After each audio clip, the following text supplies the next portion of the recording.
Veja que curioso, nós precisamos falar agora sobre a Constituição de 1946 e era um período em que houve a Segunda Guerra Mundial. O governo brasileiro, Getúlio Vargas, ele declarou ofensiva contra os países do eixo europeu, ou seja, Alemanha, Itália e Japão. O Brasil ele entrou no confronto da guerra ao lado dos aliados, né, que tiveram como principais potências a China, a França, a Grã-Bretanha, a União Soviética e os Estados Unidos.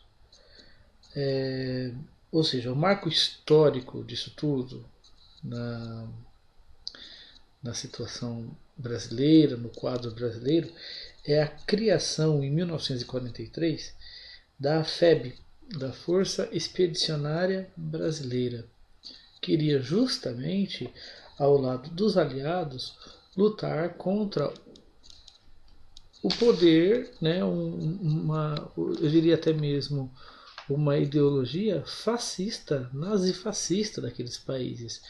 Era como que contraditório, porque até então a Constituição brasileira, outorgada por Getúlio Vargas, ela havia sido de certa forma influenciada pela sua simpatia fascista, né? Ao entrar na guerra ao lado dos aliados, buscando enfrentar as ditaduras nazifascistas de Mussolini e de Hitler, que eram dos países do eixo, parecia até natural que o fascismo ele seria varrido do contexto nacional brasileiro, né? Não se sustentando, evidentemente. Só que era, de certa forma, uma contradição manter um Estado arbitrário com base em uma Constituição que fora inspirada pelo modelo fascista, externamente lutar contra esse tipo de regime. Uhum. Bom, o que aconteceu? Alguns fatos, como por exemplo o fato do próprio Getúlio Vargas tentar substituir o chefe da Polícia do Distrito Federal por seu irmão Benjamin Vargas. Além disso, ele também nomeou João Alberto para prefeito do Rio de Janeiro. Esses fatos precipitaram o fim do Estado Novo, né? Além daquela contrariedade, aquele fato contraditório, né? De lutar contra o fascismo. Esses fatos culminaram com a expulsão de Vargas do poder pelos generais Gaspar Dutra e Góes Monteiro, sendo assim deposto pelas Forças Armadas.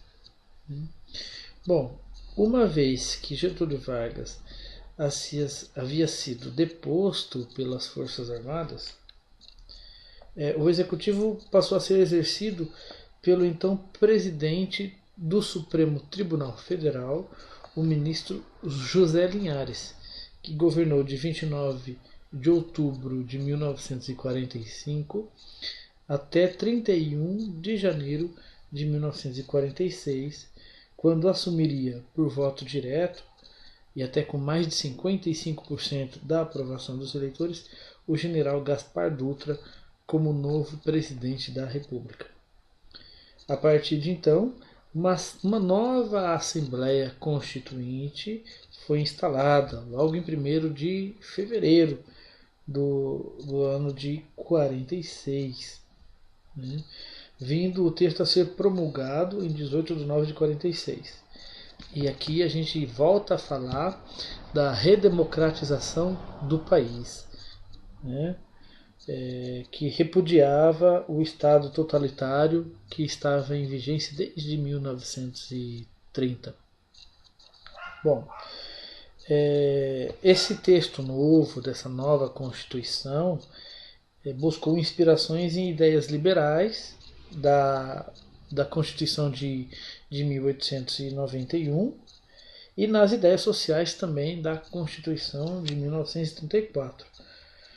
E na ordem econômica procurou harmonizar o princípio da livre iniciativa com a justiça social.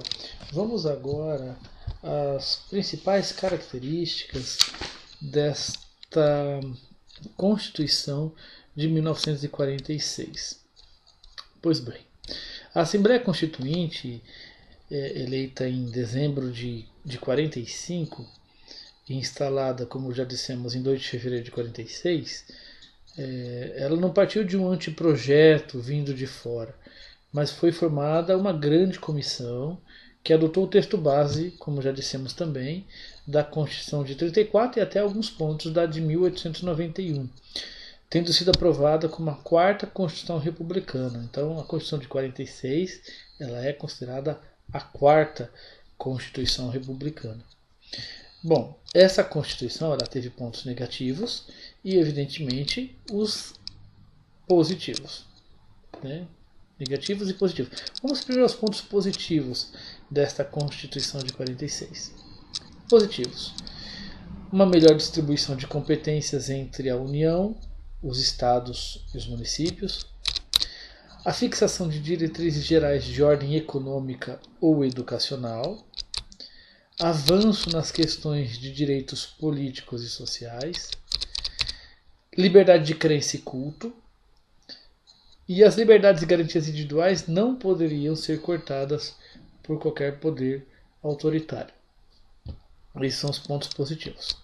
Quanto aos pontos negativos, nós temos o enfraquecimento do executivo, que foi deixado à mercê do legislativo. Temos, em contrapartida, o fortalecimento do legislativo, mas num quadro fora de contexto, reduzido às figuras da lei constitucional e da lei ordinária. Um outro ponto negativo é a criação de obstáculos à intervenção do Estado no domínio econômico, justamente numa sociedade emergente. E temos também ainda como negativo a adoção do pluralismo partidário sem limitações ou cautelas. Foram 2 décadas de tolerância e paz, né, até 31 de março de 1964, quando as Forças Armadas, com o apoio da sociedade civil, que estavam cansadas da incompetência, depuseram o desnorteado então presidente João Goulart.